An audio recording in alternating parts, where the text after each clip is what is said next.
성경 말씀 교독합니다. 마태복음 13장 1절에서 23절 말씀.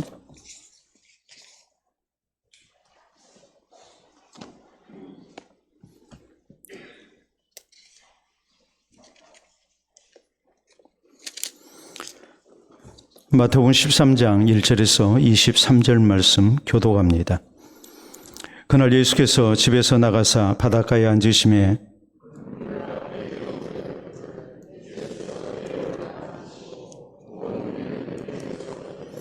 예수께서 비유로 여러 가지를 그들에게 말씀하여 이르시되 씨를 뿌리는 자가 뿌리러 나가서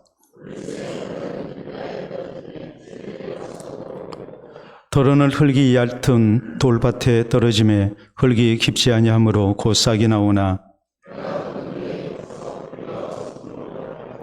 더러는 가시떨기 위에 떨어짐에 가시가 자라서 기운을 막았고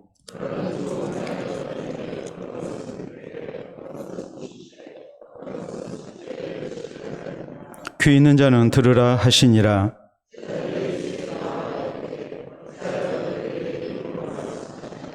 대답하여 이르시되 천국의 비밀을 아는 것이 너희에게는 허락되었으나 그들에게는 아니 되었나니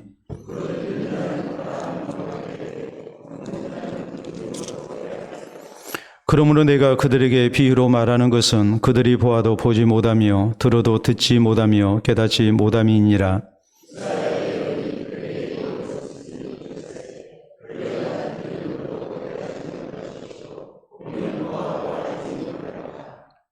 이 백성들의 마음이 완악하여져서 그 귀는 듣기에 둔하고 눈은 감았으니 이는 눈으로 보고 귀로 듣고 마음으로 깨달아 돌이켜 내게 고침을 받을까 두려워함이라 하였느니라.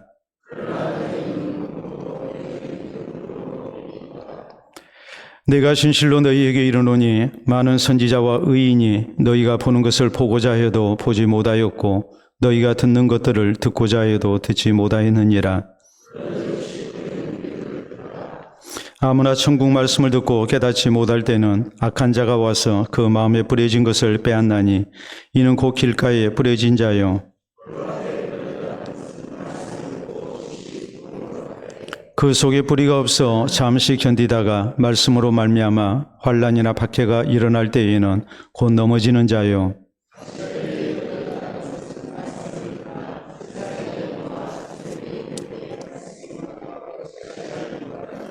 좋은 땅에 뿌려졌다는 것은 말씀을 듣고 깨닫는 자니 결실하여 어떤 것은 100배, 어떤 것은 60배, 어떤 것은 30배가 되느니라 하시더라. 아멘. 오늘 마태복음 강의 75번째 시간입니다. 우리가 이제 공부라는 것을 놓고 보면 아는 것과 가르치는 것은 분명히 큰 차이가 있습니다. 그래서 그런 얘기를 하죠. 말로 배웠는데 대로 풀어먹는 사람이 있고 또 대로 배웠는데 뭐로 풀어먹겠습니까? 말로 풀어먹는 사람이 있다. 이렇게 얘기를 합니다. 많이 배우기도 해야 되겠지만 또 이것을 잘 가르치는 그런 능력도 있어야 한다는 말이죠. 이렇게 볼 때 우리 예수님은 굉장히 뛰어난 교사였습니다. 랍비였죠. 잘 가르치신 분이었습니다. 예수님 앞에 나온 사람들, 이런 사람들은 대부분이 무식한 사람들이었습니다. 또 영적인 일에는 관심이 없고 하루하루 벌어서 먹고 사는 사람들, 육신의 일로 인해서 먹고 살기 바쁜 사람들, 이런 사람들이 대부분이었습니다. 그렇기 때문에 이들에게 하나님의 말씀, 천국 복음을 증가하시는 것이 결코 쉽지가 않습니다. 그래서 우리 예수님께서 주로 사용하셨던 방법은 비유로 말씀을 전하시는 일이었습니다. 비유로 전하신 목적이 뭐겠습니까? 먼저는 쉽게 설명하기 위해서 그렇게 하신 거죠. 두 번째는 오래도록 기억되게 하기 위해서. 우리가 설교를 하는 게 그렇잖아요. 하나님의 말씀은 자꾸 들어도 잊어버리지만 뭐는 잘 기억납니까? 예화는 우리가 또 잘 기억나잖아요. 그러니까 예수님께서도 이 백성들이 하나님의 말씀, 천국 복음을 듣고 잊지 않도록 하기 위해서 이렇게 비유를 가지고 말씀을 하셨습니다. 또 하나 우리 예수님께서 비유로 말씀하신 중요한 이유가 있습니다. 그것은 우리가 오늘 본문 14절 15절에 있는 말씀에도 언급이 되죠. 듣는 사람 모두가 다 깨닫게 하기 위해서 말씀을 전하신 게 아니고 그 중에 구원받지 못할 사람들에게는 복음의 비밀을 감추기 위해서 깨닫지 못하도록 하기 위해서 우리 주님은 비유로 이렇게 말씀을 하셨습니다. 그렇기 때문에 비유로 증거된 말씀을 이제 영적으로 잘 받아들일 수 있어야 되는데 자꾸 세상적인 그런 이성적인 그런 관점에서 말씀을 이렇게 받게 되면 깨닫지를 못하는 거죠. 그래서 우리 하나님께서 구원받을 자와 구원받지 못할 자를 이렇게 비유를 통해서 이 말씀을 통해서 비밀을 감추신 가운데 이제 가르신 겁니다. 자, 우리는 지난 시간에 우리 예수님께서 이렇게 천국 복음을 전하실 때에 예수님의 가족이 어머니와 또 형제들이 찾아온 일에 대해서 말씀을 살폈습니다. 저희는 예수님이 미쳤다는, 귀신 들렸다는 이런 이제 판단을 하고 예수님을 데리러 온 것입니다. 그럴 때 우리 예수님께서는 누가 내 어머니고 내 형제냐 이런 말씀을 하셔서 하나님의 말씀대로 믿고 사는 사람, 순종하는 사람이 나의 영적 가족인 것을 강조를 하셨죠. 그리고 또 한편으로 이 사실을 통해서 예수님이 오해받으셨다는 것을 우리가 생각하면 우리가 잘못하면 우리도 얼마든지 다른 사람 함부로 비판하고 정죄하고 오해할 수 있기 때문에 이런 것에 대한 조심을 우리가 해야 된다. 또 한편으로 우리가 생각했던 것은 뭐냐면 예수님의 가족이 예수님을 이렇게 데려가기 위해서 찾아온 것을 볼 때에 우리 주변에 있는 우리의 형제자매들, 안타까운 가족들 우리가 구원의 길로 인도하기 위해서 우리가 또 얼마나 관심을 갖고 기도하고 또 수고해야 할 것인가 여기에 대한 교훈을 우리가 살필 수가 있었습니다. 자, 오늘 여기 성경 말씀은 일명 씨 뿌리는 비유로 통하는 그런 이제 유명한 비유입니다. 자, 1절, 2절, 3절 있는 말씀을 쭉 읽어봅니다. 그날 예수께서 집에서 나가사 바닷가에 앉으시며 큰 무리가 그에게로 모여들거늘 예수께서 배에 올라가 앉으시고 무리는 해변에 서 있더니 예수께서 비유로 여러 가지를 그들에게 말씀하여 이르시되 씨를 뿌리는 자가 뿌리러 나가서라고 말씀을 하십니다. 자, 씨 뿌리는 비유죠. 이 씨 뿌리는 비유는 우리가 신앙생활 좀 하다 보면 자주로 듣는 말씀이에요. 그 정도로 굉장히 유명한 비유예요. 우리 예수님의 대표적인 비유란 말이에요. 우리 예수님은 이 씨 뿌리는 비유를 통해서 예수님의 구원 사역과 또 모여든 백성들, 무리들의 반응에 대하여서 이제 비유를 하신 거예요. 그래서 선포된 말씀 앞에 우리가 어떤 신앙의 자세가 있어야 할 것인가, 이것을 우리 주님께서는 교훈을 하신 거예요. 자, 오늘 또 우리는 하나님의 말씀을 듣습니다. 우리는 또 하나님의 말씀을 사모하고 이 자리에 나와 있습니다. 아무쪼록 하나님께서 부족한 종을 통해서 여러분에게 선포된 말씀, 이 말씀이 우리의 마음속에 새겨지고 많은 열매 맺기를 우리는 소원합니다. 또 이를 위해서 기도하고 이 시간 우리는 진지하게 하나님 말씀을 받기를 원합니다. 문제는 우리가 어떻게 해야 이런 아름다운 결실을 맺을 수 있겠는가, 이걸 우리가 잘 깨닫고 예수님께서 말씀하신 씨 뿌리는 비유를 통한 그 교훈을 우리가 잘 새길 수 있어야 됩니다. 그리고 이 말씀을 따라서 우리가 말씀을 잘 받는 성도가 돼야 됩니다. 자, 그렇기 때문에 오늘 이 씨 뿌리는 비유가 강조하는 가장 첫 번째 되는 교훈이 무엇일까요? 그것은 다름이 아니라 씨 뿌리는 비유에 있어서 우리 예수님은 씨를 뿌리는 자의 책임보다는 말씀을 받는 자의 책임을 더 중요하게 말씀을 하셨다는 사실이에요.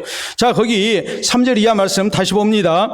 예수께서 비유로 여러 가지를 그들에게 말씀하여 이르시되 씨를 뿌리는 자가 뿌리러 나가서 뿌릴새 더러는 길가에 떨어지매 새들이 와서 먹어버렸고 더러는 흙이 얕은 돌밭에 떨어지매 흙이 깊지 아니하므로 곧 싹이 나오나 해가 돋은 후에 타서 뿌리가 없으므로 말랐고 더러는 가시떨기 위에 떨어지매 가시가 자라서 기운을 막았고 더러는 좋은 땅에 떨어지며 어떤 것은 100배 어떤 것은 60배 어떤 것은 30배의 결실을 하였느니라.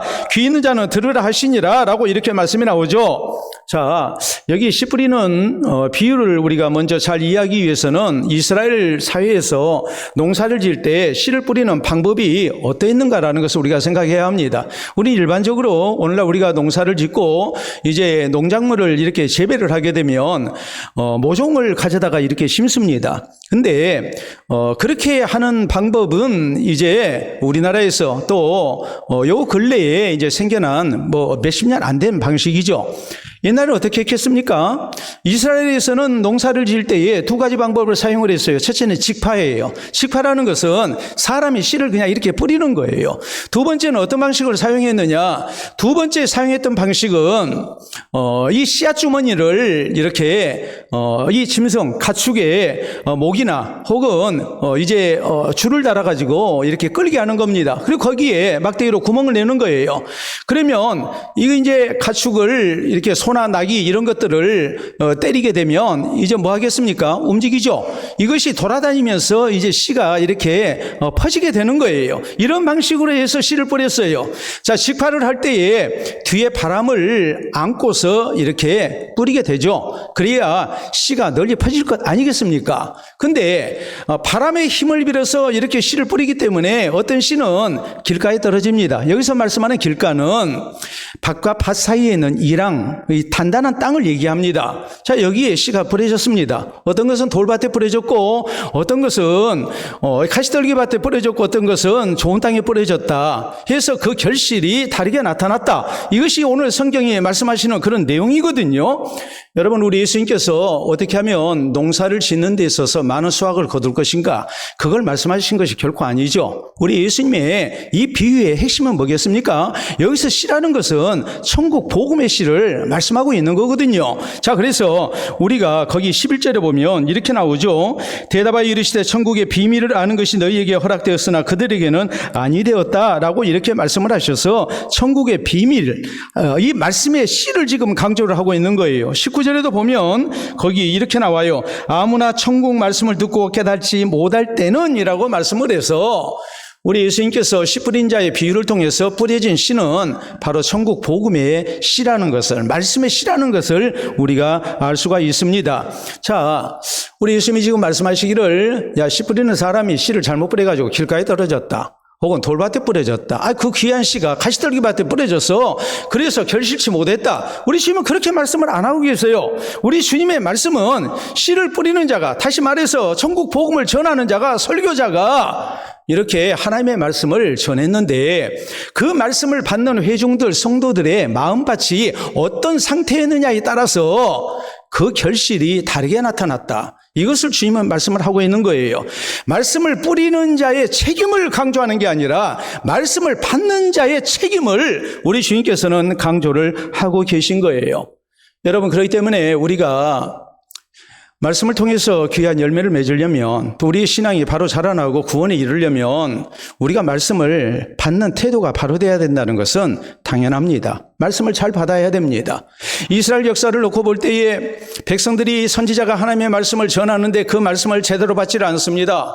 그럴 때 저희에게는 잘못된 신앙생활이 나타날 수밖에 없었고 결국에는 하나님의 진노와 징벌을 당할 수밖에 없었습니다.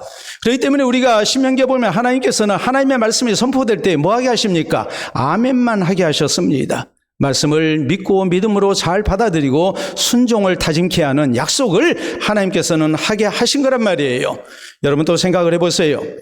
유다의 여호야김 왕은 선지자가 하나님의 말씀을 전할 때에 그 말씀을 적은 두루마리를 가지고 와서 그것을 읽습니다. 그런데 그걸 칼을 가져오라 해가지고 그걸 한 페이지를 읽고 나면 잘라가지고 불에다가 던져서 태워버렸어요. 이런 식으로 하나님의 말씀을 멸시했어요. 하나님의 말씀을 받지를 아니했어요.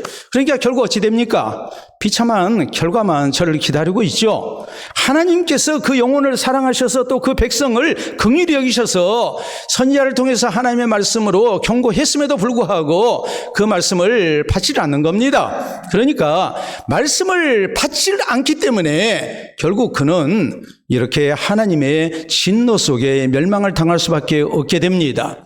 반면에 고넬료를 생각해 보세요. 우리가 사도행전 10장에 보면 성령의 지시를 따라서 또 천사의 지시를 따라서 고넬료는 베드로 사도를 만나게 됩니다. 베드로 사도를 통해서 하나님의 말씀을 받습니다. 그때 고넬료는 어떻게 했습니까? 기다렸죠. 베드로 사도가 오기를 기다립니다. 자기의 가족과 또 친구들 또 자기 수하에 있는 사람들 다 모아놓고 베드로 사도를 기다리는 거예요. 베드로 사도가 집에 들어오니까 고넬료가 했던 일은 일어나서 엎드려 절을 하는 거였어요. 여기서 말한 절은 단순한 인사가 아닙니다. 신에게 드리는 경배입니다. 그러니까 베드로가 뭐라고 그럽니까? 그를 일으켜 세우면서 말합니다. 일어나라, 나도 사람이다 그래요.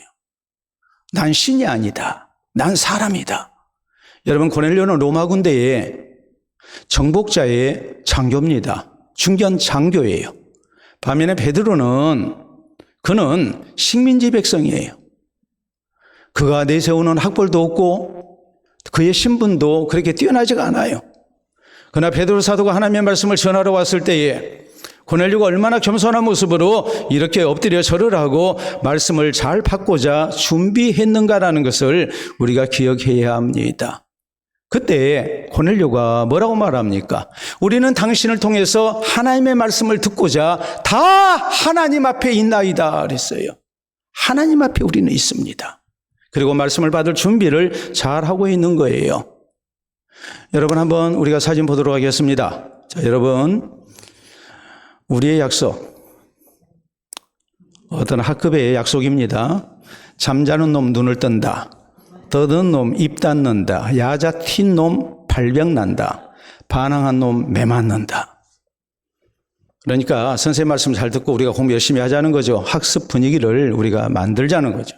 다음, 급푸는 이렇게 되어 있습니다. 여기 말고 칠판 봐라. 선생님이 보고 선생님이 가르치실 때 그 말씀을 잘 들으라는 거예요. 그래야 배울 거 아니겠습니까? 그래야 공부하죠. 마찬가지예요. 여러분이 하나님 앞에 예배를 드리고 하나님의 말씀을 받을 때에 설교에 대해서 또 설교자에 대한 자세가 바로 돼야 돼요. 학생이 선생님에 대해서 수업 시간에 대해서 선생님에 대한 존경심을 가지고 또 수업의 이 강의의 소중함을 알고 그것을 놓치지 말고 잘 받아들이고 배우려고 노력해야 비로소 배울 수 있는 것과 마찬가지로 내 실력이 향상될 수 있는 것과 마찬가지로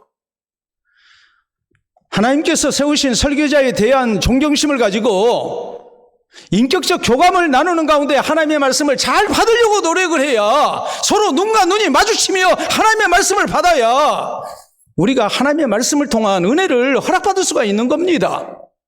설교 시간에 대한 사모함도 없고 하나님의 말씀에 대한 열정도 없고 그리고 우리가 예배 시간에 자꾸 딴짓이나 하고 그런다면 그리고 뭐 들어봐야 그 소리가 그 소리지 이런 식으로 생각하고 우리가 하나님의 말씀을 받는다면 어떻게 우리가 귀한 열매를 맺을 수가 있겠습니까? 절대 그럴 수가 없는 거죠. 여러분 분명히 명심해야 됩니다. 우리 예수님은 설교자의 책임을 강조하지 않았습니다. 말씀을 듣는 사람들, 회중의 책임을 강조하셨습니다. 말씀을 받는 사람의 책임을 강조하신 겁니다. 그렇기 때문에 우리가 이 사실을 잊지 말고 설교자에 대한 바른 태도, 또 설교에 대한 바른 태도, 설교의 중요성을 생각하고 하나님의 말씀으로 우리가 잘 받고자 하는 이 마음의 자세가 되어 있지 않고는 절대로 우리가 바른 신앙 생활을 할 수 없다는 것을 명심하고 이후에 하나님의 말씀에 대해서 우리가 좀 더 진지하고 또 진실된 자세를 가지고 주의 말씀을 잘 받는 우리 모두가 될 수 있기를 바랍니다. 다음으로 우리 예수님께서 강조하신 것은 말씀이 선포될 때에 여기에 대한 하나님의 은혜가 주어져야 우리가 비로소 그 말씀을 통한 하나님의 뜻을 깨닫게 되고 우리의 신앙이 바로 될 수 있음을 강조하십니다. 자, 10절 이하 말씀 봅니다. 제자들이 예수께 나와 이르되 어찌하여 그들에게 비유로 말씀하시나이까? 대답하여 이르시되 천국의 비밀을 아는 것이 너희에게는 허락되었으나 그들에게는 아니 되었나니 무릇 있는 자는 받아 넉넉하게 되되 없는 자는 그 있는 것도 빼앗기리라. 자, 우리 주님께서 분명히 말씀하셨죠. 귀 있는 자는 들을지어다 그랬거든요. 9절에. 입 있는 자는 들을지어다가 아니에요. 귀 있는 자는 들을지어다. 자, 귀가 열린 가운데서 하나님의 말씀을 잘 받아들여야 해요. 듣는 자의 책임이 강조가 되고 있어요. 듣는 자의 책임이 강조가 되고 있는데 오늘 성경은 뭐라고 말씀하십니까? 어떤 사람은 듣고 깨닫는데 어떤 사람은 듣고도 깨닫지 못하게 된다. 깨닫지 못하도록 안 들리게 한다고 우리 주님께서는 말씀을 하세요. 그래서 이어지는 13절, 14절 이하에 있는 말씀 보면 그러므로 내가 그들에게 비유로 말하는 것은 그들이 보아도 보지 못하며 들어도 듣지 못하며 깨닫지 못함이니라. 이사야의 예언이 그들에게 이루어졌으니 일러스되 너희가 듣기는 들어도 깨닫지 못할 것이요 보기는 보아도 알지 못하리라. 이 백성들은 마음이 완악하여져서 그 귀는 듣기에 둔하고 눈은 감았으니 이는 눈으로 보고 귀로 듣고 마음으로 깨달아 돌이켜 내게 고침을 받을까 두려워함이라 하였느니라 라고 말씀을 하세요. 여러분, 우리가 이런 생각을 할 수 있어요. 아니, 하나님 이왕이면 말씀 듣는 사람들이 다 그 말씀의 뜻을 깨닫고 다 구원받으면 좋은데 왜 어떤 사람은 깨닫지 못하도록 귀를 막아버리셨습니까? 우리가 그렇게 생각할 수 있어요. 여러분, 우리 하나님은 크신 사랑과 긍휼 가운데 일부만을 구원하십니다. 우리 하나님이 모든 죄인을 다 구원해버리시면 하나님이 될 수가 없어요. 어떤 재판관이 참 마음이 좋아서 그 사람이 모든 죄수를 불쌍히 여기고 모든 사람에게 무죄를 선언해 버린다면 그 사람이 처음에는 참 좋은 재판관이다 이렇게 얘기를 하겠죠. 근데 좀 지나고 나면 사람들이 죄에 대한 경각심을 가질까요? 안 가질까요?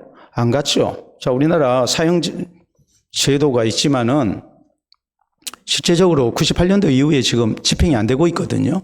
그래서 실질적인 사형 폐지 국가예요. 10년 이상 사형이 집행이 되지 아니하면 전 세계적으로 사형 폐지 국가로 분류가 됩니다. 그런데 우리나라는 지금 무려 25년 동안 사형이 집행되지 않았어요. 사형수가 60여 명이 있지만은 집행이 안 됐어요. 그래서 실질적 사형 폐지 국가예요. 사람들이 무슨 얘기를 합니까? 아무리 강력 범죄를 저질러도 사형 선고를 받아도 사형을 안 시키니까 강력 범죄가 많아진다? 적어진다? 많아진다고 얘기를 하죠. 재판관이 모든 죄수들을 다 용서해버리면 그 재판관이 처음에는 참 인자하고 좋은 재판관으로 인정을 받겠지만 나중에 시간이 지나고 나면 범죄를 억제하는 효과를 낼 수가 없습니다. 재판관이 유명무실해져요. 어느 누구도 재판관을 재판관으로 인정하지 않아요. 하나님 앞에 불순종으로 범죄한 우리 인생들, 영원한 사망과의 저주 가운데 놓인 우리 인생들을 하나님이 불쌍히 여기셔서 모두를 구원해버리시면 우리 하나님은 하나님으로 섬김을 받지를 못합니다.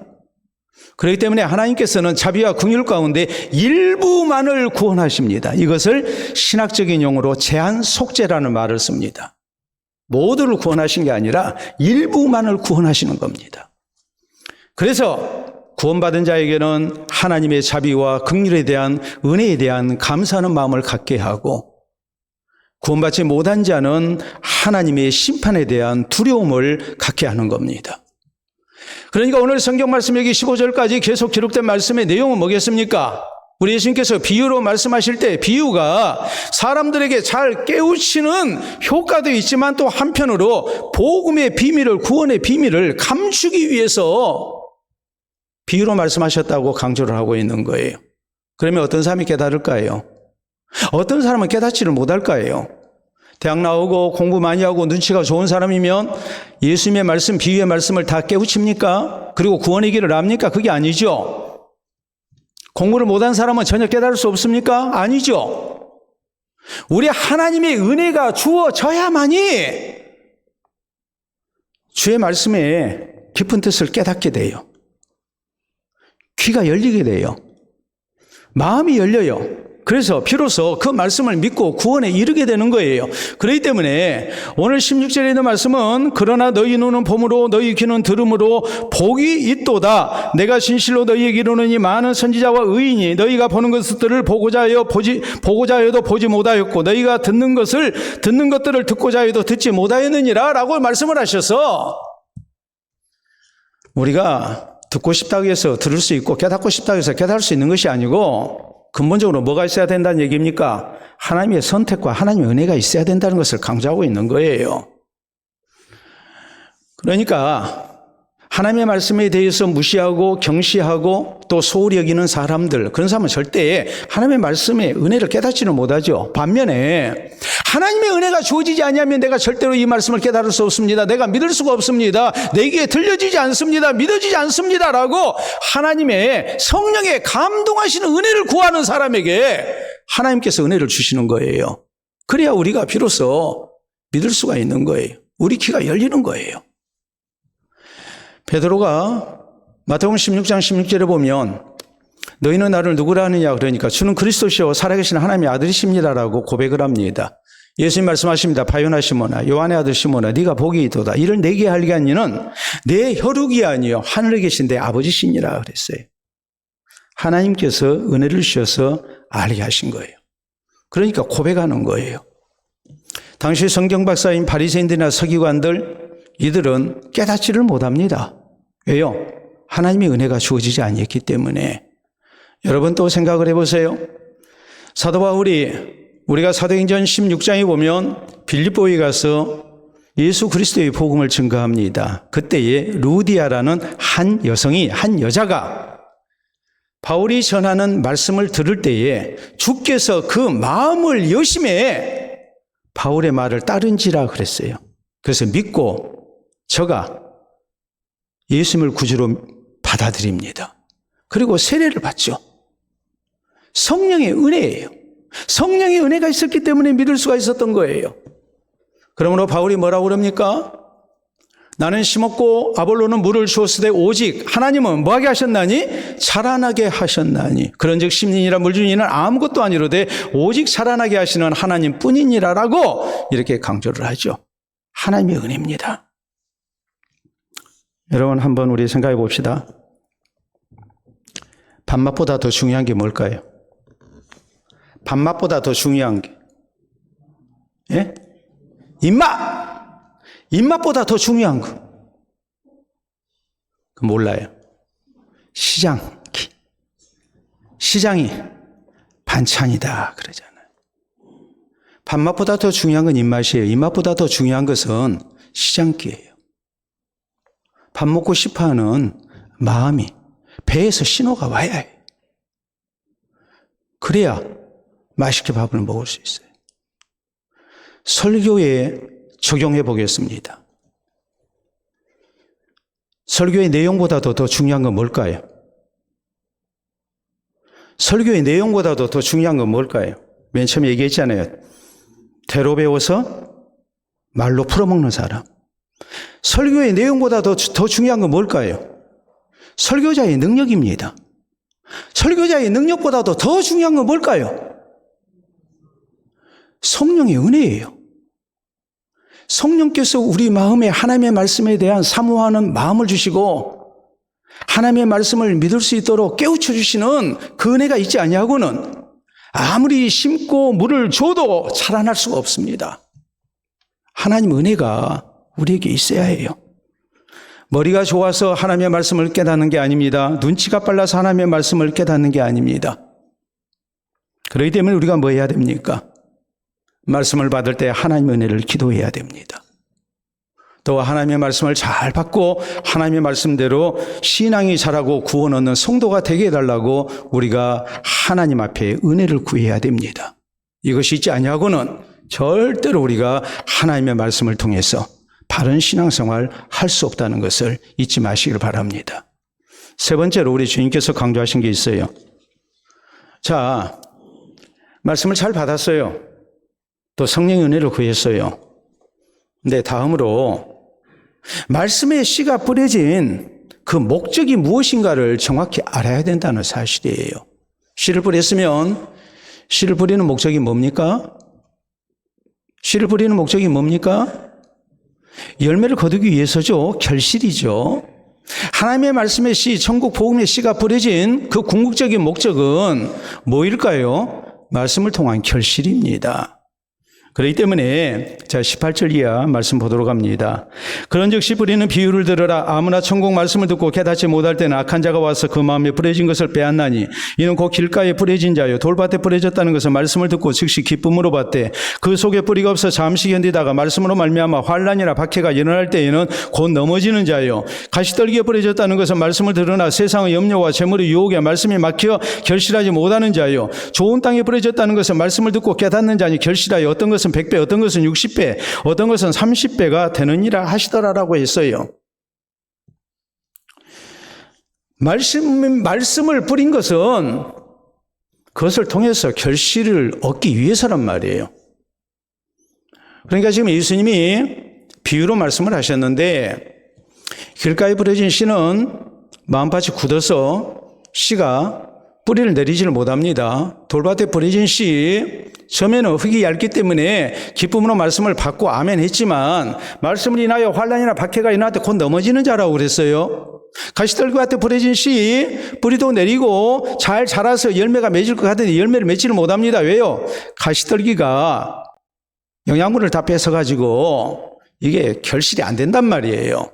이 경우를 우리 예수님께서는 뭐라고 말씀하십니까? 재물에 대한 유혹이랄지 또 세상의 즐거움 이런 것 때문에 결국에 기타 욕심 때문에 열매를 맺지 못하는 거다.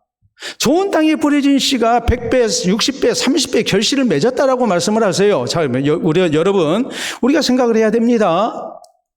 내가 밭을 가지고 있는데 거기에 씨를 뿌리는데 씨를 뿌렸더니 돌이 많아가지고 수확이 좋지 않을 것 같습니다. 잘 자랄 것 같지가 않습니다. 그럼 뭐 해야 됩니까? 돌을 골라내야죠. 가시떨기 밭에 씨가 버려졌습니다. 밭에 가시떨기가 너무나 많습니다. 그럼 뭐 해야 할까요? 먼저 가시떨기를 제거를 해야죠. 좋은 땅을 만들어야죠. 그렇기 때문에 우리가 하나님의 말씀의 씨가 내 밭에 뿌려진 목적은 결실을 위한 거라는 사실을 생각하고 우리가 하나님의 말씀을 통한 열매를 맺지 못하는 이것을 저해하고 방해하는 요소된 것을 우리가 뭐 해야 되겠어요? 먼저 제거를 해야 해요. 우리가 같은 내용을 기록하고 있는 누가복음 8장 15절에 보면 이런 말씀이 나와요. 좋은 땅이 있다는 것은 착하고 좋은 마음으로 말씀을 듣고 지키어 인내로 결실하는 자라라고 말씀을 하고 있어요. 돌 골라내야죠. 단단한 땅은 부드럽게 만들어야 되겠죠. 또 가시떨기는 다 제거해야 되겠죠.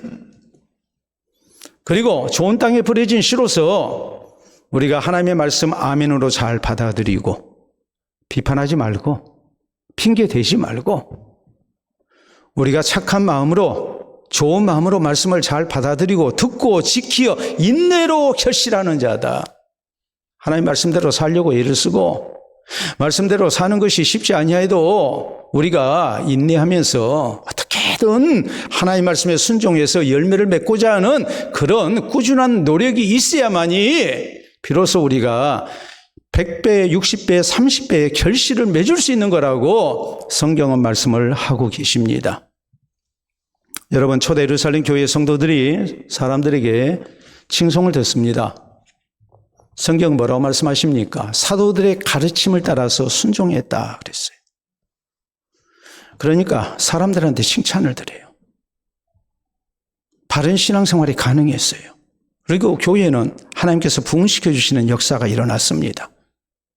안디옥 교회의 성도들은 바나바와 바울이 가르치는 하나님의 말씀을 잘 받아들이고 그 말씀 따라 순종합니다. 그럴 때에 세상 사람들이 그리스도인이라고 별명을 붙여줬습니다. 기독교인이라고 했습니다. 진짜 예수 그리스도를 따르는 사람들, 진짜 하나님의 백성들이라고 인정을 해줍니다.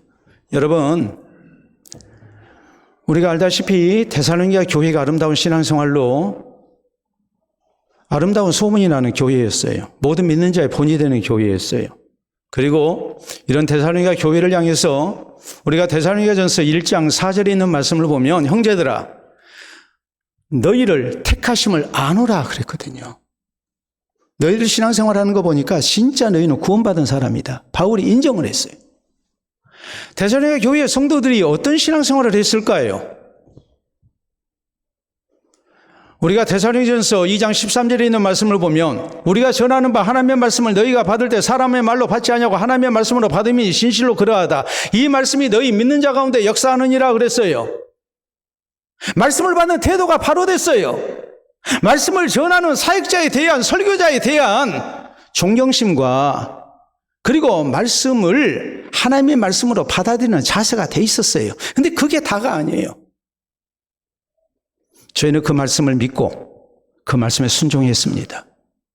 순종했기 때문에 데살로니가 교회에 아름다운 신앙생활의 모습이 어떠했다고 성경이 말씀합니까? 데살로니가전서 1장에 있는 말씀을 보면 믿음의 역사라는 것은 믿음으로 산 모습을 얘기해요.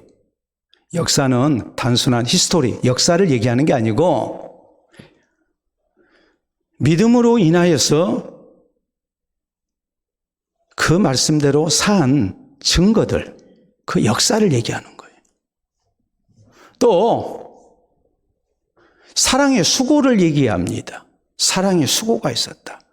마음으로만 사랑하고 입술로만 사랑한 사람들이 아니에요. 내 것을 들여가면서 내 손으로 봉사하면서 성도를 사랑하고 이웃을 사랑하고 섬겼어요. 우리 주 예수 그리스도를 향한 소망의 인내가 있는 교회라고 그랬어요. 소망을 가졌기 때문에 뭐합니까? 인내하죠.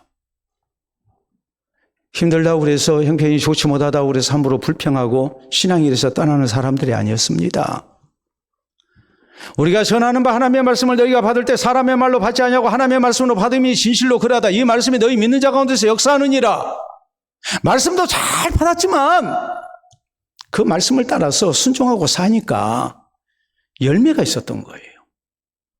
그러니까 바울 사도는 이를 보고 형제들아 너희를 택하심을 아노라. 내가 인정한다. 그리고 모든 교회의 본이 되는 교회로서 아름다운 역사를 남기게 됩니다. 성경의 기록이 됩니다. 제가 데살로니가 교회에 대한 설교를 내년 교회 설립 기념 지을 때 할 거예요. 설교 다 해놨어요. 여러분, 제가 은퇴를 앞두고 정말 이런 교회만큼 우리가 좀 본받아야 되겠다 해서 제가 데살로니가 교회에 대한 설교를 하려고 설교를 다 준비를 해놨습니다. 하나님의 말씀을 하나님의 말씀으로 받아들이고 순종해야 그게 가능한 거예요. 우리가 이런 얘기를 많이 합니다. 냄비 근성을 얘기를 해요. 빨리 뜨거워지는데 반면에 또 어떻게 됩니까? 빨리 식죠. 냄비 근성이 있는가 하면 냄비 신앙이 있습니다. 말씀을 받고 아멘하고 굉장히 은혜를 받은 것 같은데 그게 실생활로 순종으로 연결이 안 되는 거예요. 우리가 운동이라는 것도 그렇고 모든 것이 그렇죠.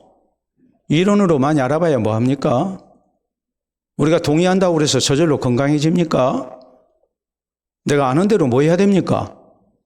실제 운동을 해야죠. 실천을 해야죠. 그러지 않고는 절대 좋은 결과를 우리가 얻을 수가 없죠. 하나님의 말씀에 대한 것도 마찬가지입니다. 우리가 말씀을 통해서 은혜 받는 것도 중요하지만 그 말씀을 통해서 우리가 순종하고 열매 맺는 것이 참으로 중요하다는 것을 잊어서는 안 돼요. 사진 하나 보도록 하겠습니다. 누군가요? 누구예요? 장경동 씨. 나는 이제 목사라고 안 하기로 했어요. 목사님의 복장입니까? 정치인의 복장입니까? 정치인의 복장입니다. 정강훈 씨가 주축된 자유통일당 대표입니다. 장경동 씨가 그렇게 됐습니다. 자유통일당 대표입니다. 정강훈 씨와 함께하는 사람입니다. 이분이 선거운동하면서 이런 얘기를 했습니다. 국회의원 지역투표는 2번 찍고 비례투표는 몇 번 찍으라고요? 8번 찍으라고 그랬어요. 자유통일당이 8번이에요. 처음에 지지율이 5% 6%가 나왔기 때문에 국회의원 적어도 2명 3명은 되겠구나 싶어서 굉장히 염려가 됐습니다. 공천 헌금받고 하는 그런 불미스러운 일들도 보도가 됐고 저분 딸이 장하나 목사가 국회의원 출마한 일도 보도가 다 됐죠. 근데 이분이 이런 얘기를 했습니다. 보겠습니다. 국민일보에 나온 거 그대로 제가 옮겼습니다. 장 대표는 성경 말씀 중 에베소서 2장 8절 너희는 그 은혜에 의해 믿음으로 말미암아 구원을 받았으니 이것은 너희에게서 난 것이 아니요 하나님의 선물이라. 이 말씀을 제일 좋아하는데 2와 8을 합치면 28청춘이기도 하다 고 말했다.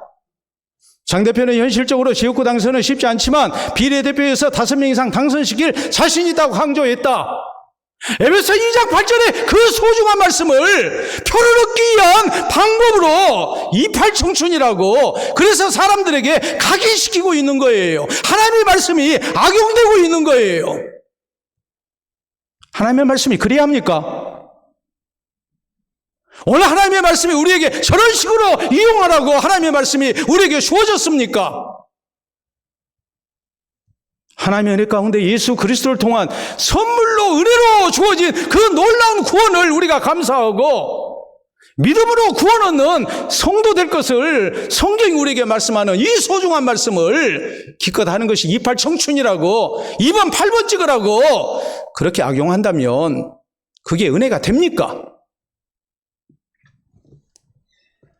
조롱거리가 되는 거죠. 하나님의 말씀은 그런 식으로 이용돼서는 안 됩니다. 그래라고 하나님의 말씀이 우리에게 주어진 게 아닙니다. 하나님께서 설교자를 통해서 우리에게 또 하나님의 은혜의 말씀에 대한 은혜를 사모하는 마음을 주셔서 주의 말씀을 잘 받게 하시는 것, 그것은 결실케 하기 위해서예요. 선포되는 하나님의 말씀 믿음으로 아멘하고 받아들이고 그 말씀을 따라서 우리가 순종하고 사는 가운데 그리스도인으로서의 아름다운 신앙의 열매를 맺게 하기 위해서 하나님의 말씀이 오늘 우리에게 주어진 거예요. 그걸 우리가 놓쳐버리면 우리는 말씀을 아무리 들어도 변화가 없어요. 우리의 신앙이 자라나지가 않아요. 하나님의 말씀을 소중히 여겨야 됩니다. 잘 받아들여야 됩니다. 또 우리는 그 말씀대로 순종하고 살아야 됩니다. 힘들어도 인내하는 가운데 우리가 꾸준히 말씀 중심의 순종의 신앙생활을 해야 됩니다. 그래서 결실을 하는 아름다운 은혜가 우리에게 있기를 바랍니다.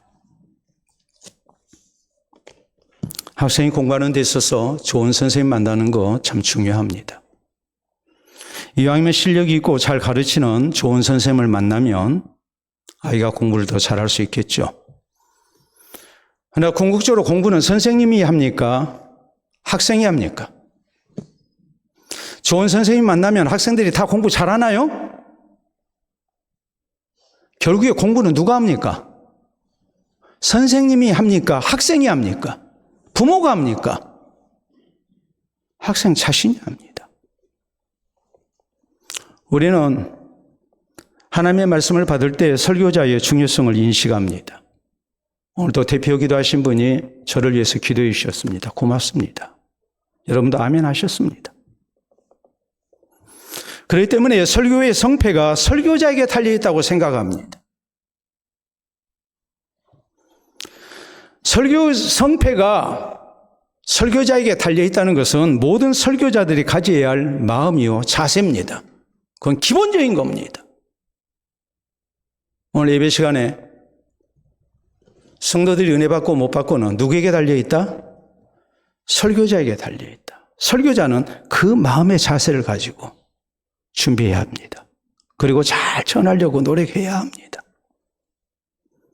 그러나 설교를 들으시고 계시는 여러분은, 성도들은 설교의 성패는 설교자보다도 누구에게 달려있다고 생각해야 합니까? 나 자신에게 달려있다고 생각해야 해요. 이것이 예수님의 씨 뿌리는 비유의 핵심이에요. 하나님의 말씀을 소중히 여기고 하나님의 말씀 받을 때 집중하고 아멘으로 잘 받아야 됩니다. 오늘 하나님께서 설교자를 통해서 내게 1대1로 주시는 말씀이라고 우리가 믿어야 됩니다. 그리고 하나님의 은혜를 구해야 됩니다. 설교자를 위해서 기도하고 나 자신을 위해서 기도하고 성령께서 감동해 주시고 또 하나님의 말씀을 순종하고 살아갈 수 있도록 힘도 주시고 선한 형편도 달라고 기도해야 합니다. 그리고 이 말씀을 따라 사는 가운데 힘들어도 인내함으로 결실하는 성도가 돼야 됩니다. 그래서 말씀의 씨가 뿌려질 때마다 우리 가운데 아름다운 하나님의 은혜가 나타나고 우리의 신앙이 성숙되고 우리가 순종하는 자에게 주시는 하나님의 복을 누릴 뿐만이 아니라 구원받기에 합당한 주의 백성으로 인정받는 은혜가 우리 모두에게 있기를 바랍니다. 우리 함께 기도합니다.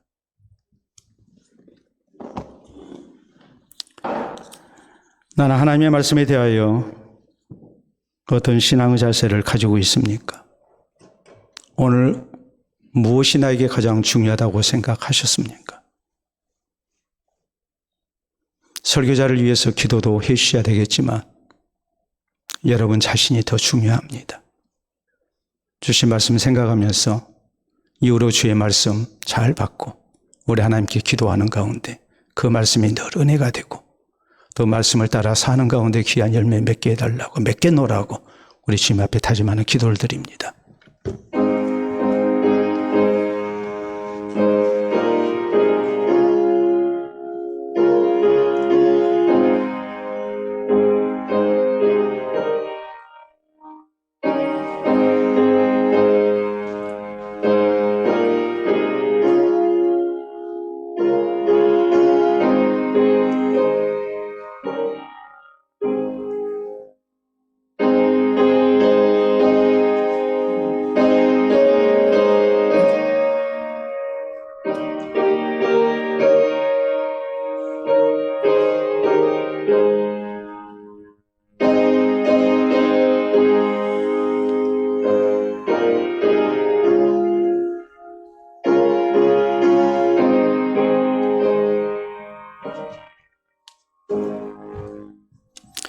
자비로우신 우리 아버지의 은혜를 진심으로 감사합니다.